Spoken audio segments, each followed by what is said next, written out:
أعوذ بالله من الشيطان الرجيم. بسم الله الرحمن الرحيم. السلام عليكم ورحمة الله وبركاته.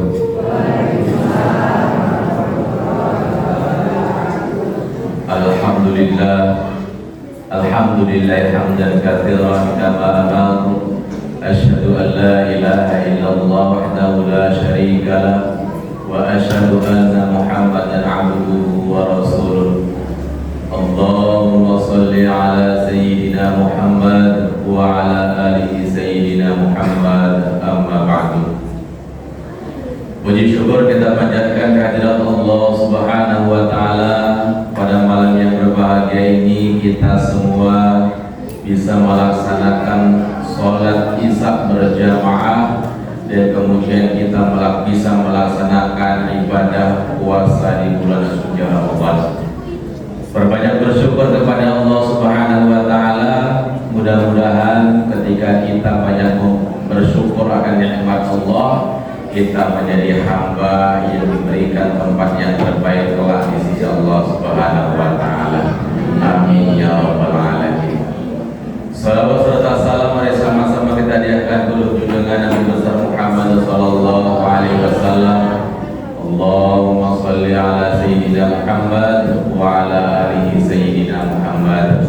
Mudah-mudahan kita kelak akan mendapatkan syafaatnya di hari yauma la yanfa'u malun wala banun illa man atallaha biqalbin salim. Bapak-bapak dan ibu-ibu yang dirahmati oleh Allah Subhanahu wa Ta'ala. Nah, ini kamera di depan ini live nih Pak. Nah, mantap, saya disunting. Bapak sehat kabarnya? Alhamdulillah. Ibu? Alhamdulillah diberikan kesehatan oleh Allah Subhanahu wa Ta'ala. Tahun lalu ada saudara kita yang sholat tarawih isya berjamaah. Tahun ini ada yang tidak sholat, Bapak Ibu? Alhamdulillah sudah dipanggil terlebih dahulu oleh Allah Subhanahu wa Ta'ala. Berarti ini intinya adalah setiap tahun kita hanya tinggal menunggu panggilan Allah Subhanahu wa Ta'ala. Bapak siap? Bapak siap?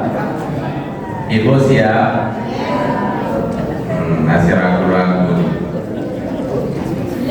Bapak-bapak yang umurnya 50 tahun ke atas siap? Siap. Ibu yang 50 tahun ke atas siap?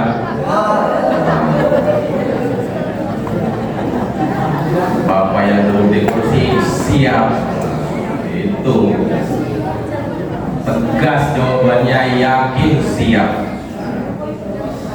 Mudah-mudahan kalau seandainya ini Ramadan terakhir kita diberikan oleh Allah Subhanahu wa Ta'ala, kita dipanggil dalam keadaan husnul khatimah. Amin. Amin ya rabbal alamin. Sudah lama kita tidak bertemu, baru tahun Ramadan ini kita bertemu lagi. Jadi dari Ramadan ke Ramadan. Allah Subhanahu wa Ta'ala berfirman di dalam Al-Qur'an, ma asaba min musibatin fil ardi wala fi anfusikum illa fi kitabim min qabli an nabra'aha inna dzalika 'ala Allahi yasir. Allah mengatakan tidak akan kami turunkan suatu musibah di muka bumi ini, dan tidak kami turunkan kepada diri kalian illa fi kitabim min qabli an nabra'aha, kecuali semuanya telah ditentukan oleh Allah Subhanahu wa Ta'ala. Semua apa yang terjadi di dalam kehidupan ini semua telah dituliskan oleh Allah sebelum terjadinya sesuatu ujian ataupun musibah di dalam kehidupan kita. Kira-kira Bapak tahu kalau besok kita akan mendapatkan musibah? Tidak ada yang tahu. Semua adalah rahasia Allah Subhanahu wa Ta'ala. Semua sudah dituliskan oleh Allah Subhanahu wa taala. Musibah diturunkan ke muka bumi ini. Contohnya apa? Musibah alam, gempa bumi, tanah longsor, banjir, gunung berapi meletus, kebakaran. Itu bentuk musibah alam. Bapak ada yang tidak terasa gempa jam 1 malam?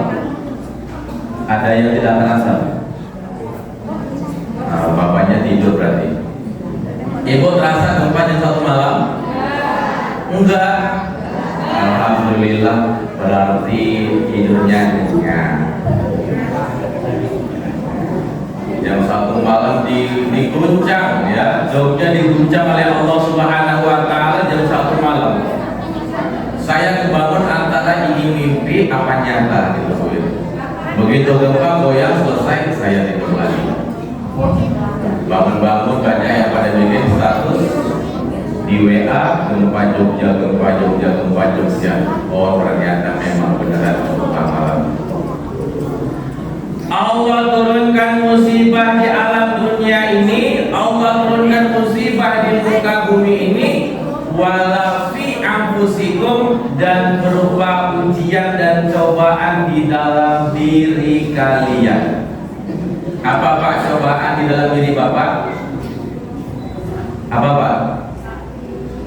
Sudah berumur kakinya kalau bersila 5 menit rasa semutan, ya. Baru duduk 5 menit kakinya udah selonjoran. Ada yang duduk sambil pijit-pijit kaki. Apalagi ujian dan cobaan, penyakit yang tak kunjung sembuh ibu, ya. Allah berikan sakit kepada kita, penyakit kepada kita yang tak kunjung sembuh. Penyakit apa yang sulit sembuhnya? Wah, penyakit keturunan. Asma, diabetes, apalagi bu, kanker, apalagi bu, gula, ya, diabetes Pak. Ternyata semua ujian dan cobaan yang diberikan oleh Allah Subhanahu wa taala ke alam dunia ini kan dan ke dalam diri kita, illa fi kitabim min qabli an nabraha, semua itu telah dituliskan oleh Allah Subhanahu wa taala sebelum terjadi. Ada yang tahu Pak, kita nanti 1 tahun, 2 tahun akan datang, alhamdulillah kita kecelakaan? Tidak ada yang tahu. Ada yang tahu Pak, besok kita jalan kesandung jatuh, kepalanya kena batu, kemudian kita menjadi pelupa? Gak ada yang tahu. Bapak Ibu 10 tahun yang lalu, 20 tahun yang lalu, sekarang Bapak Ibu menemukan sebuah ujian dan cobaan yang sangat berat. Apa Pak ujian yang berat dalam hidup Bapak? Gak ada Pak ya? Alhamdulillah. Ibu, apa ujian paling berat Ibu? Uang. Allah berikan ujian kita sulit Bu, dapat uang, dapat rezeki. Padahal 5 tahun yang lalu, 10 tahun yang lalu kita ini mencari uang begitu mudah diberi Allah. Pertanyaannya adalah setiap ujian dan cobaan telah ditetapkan oleh Allah Subhanahu wa taala, semua itu tinggal tunggu datang tanggal mainnya. Kenapa Allah berikan pemberitahuan dalam Al-Quran? Supaya likaila ta'sau ala ma fatakum, supaya kita ini orang yang beriman tidak bersedih apabila nikmat itu dicabut oleh Allah Subhanahu wa taala.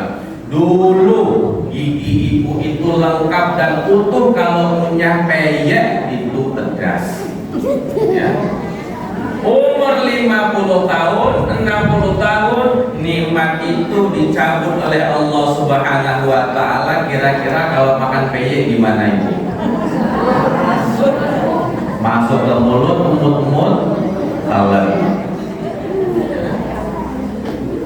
Mulai dicabut. Kalau sudah dicabut, Ibu kalau ketawa giginya ompong di depan.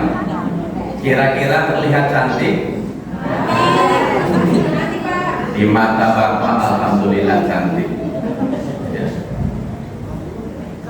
Ketika dicabut nikmat itu likaila ta'sau ala ma fatakum, supaya kita itu tidak bersedih Pak, dikasih tahu Allah terlebih dahulu. Ibu, sebelum Ibu ompong udah ditetapkan sama Allah, Ibu usia 50 giginya rontok, ditetapkan sama Allah sebelum terjadinya. Begitu tanggal mainnya datang, maka Ibu likaila taksau, supaya jangan bersedih terhadap apa yang diberikan oleh Allah Subhanahu wa taala. Lalu selanjutnya wala tafrahu bima atakum, dan jangan kita ini berbangga diri terhadap apa yang diberikan oleh Allah Subhanahu wa taala. Dulu Bapak Ibu punya rezeki sempit, sekarang lancar diberikan oleh Allah Subhanahu wa taala. Kalau mendapatkan nikmat, jangan terlalu berbangga diri, jangan terlalu sombong diri. Tiba nanti datang tanggal mainnya, dicabut Allah harta kita, maka disitulah kita harus benar-benar yakin semua itu adalah pemberian dari Allah Subhanahu wa taala. Betul Pak? Ada di antara kita Pak yang masih takut, yang berpenghasilan hari ini cukup untuk hari ini aja, ya. Ternyata kebetulan hari ini kita tidak mendapatkan rezeki. Kita khawatir Pak, kita takut besok mau makan apa, besok anak kita mau jajan apa. Kita terlalu takut dalam hati kita. Ternyata orang yang menghinakan agama bukan orang yang menginjak-injak Al-Quran, bukan yang mensobek-sobek Al-Quran, bukan yang menghina agama dengan perkataan. Tetapi ketika Bapak Ibu sekalian, kita semua, kita takut besok kita tidak makan, di sini kita sudah melecehkan Allah Subhanahu wa taala. Kenapa? Kita sering dengar Allahu Akbar. Artinya Bapak, Allah Maha Besar. Kalau kita sudah yakin Allah itu Maha Besar, Allah itu Maha segalanya, Allah yang memiliki, yang mempunyai rezeki, Allah yang memberikan kaya dan miskin, susah dan senang. Kenapa Bapak Ibu sekalian harus takut ketika hari ini tidak mendapatkan rezeki, besok kita takut kita tidak bisa makan dan kemudian kita mati? Itu sama halnya kita menghina Allah Subhanahu wa taala. Dan di situ ketika kita takut, berarti keimanan kita perlu dipertanyakan. Kalau datang sebuah ujian dan cobaan, katakan Bapak Ibu sekalian, wahai masalah, wahai musibah, saya punya Allah Subhanahu wa taala. Saya hadapi dengan keimanan, saya hadapi bersama Allah Subhanahu wa taala. Kira-kira cobaan yang berat akan berlalu apa enggak Bapak Ibu sekalian? Berlalu. Jadi jangan pernah merasa nangis, ya Allah kenapa saya seperti orang yang paling berat ujian hidupnya. Ya Allah kenapa tetangga saya hidupnya terlihat lebih enak daripada saya. Padahal belum tentu tetangga yang hidupnya terlihat lebih enak, hatinya lebih susah dari kita ternyata. Jadi Bapak Ibu sekalian, mudah-mudahan di bulan Ramadan ini kita bisa memperkuat keimanan kita, dan mudah-mudahan kita diberikan selalu kesehatan oleh Allah Subhanahu wa taala, dilancarkan rezekinya oleh Allah Subhanahu wa taala. Yang punya hutang piutang mudah-mudahan segera terlunasi hutangnya. Dan yang terakhir, mudah-mudahan kalau kita dipanggil Allah, kita dalam keadaan husnul khatimah. Amin amin ya rabbal alamin. Assalamualaikum warahmatullahi wabarakatuh.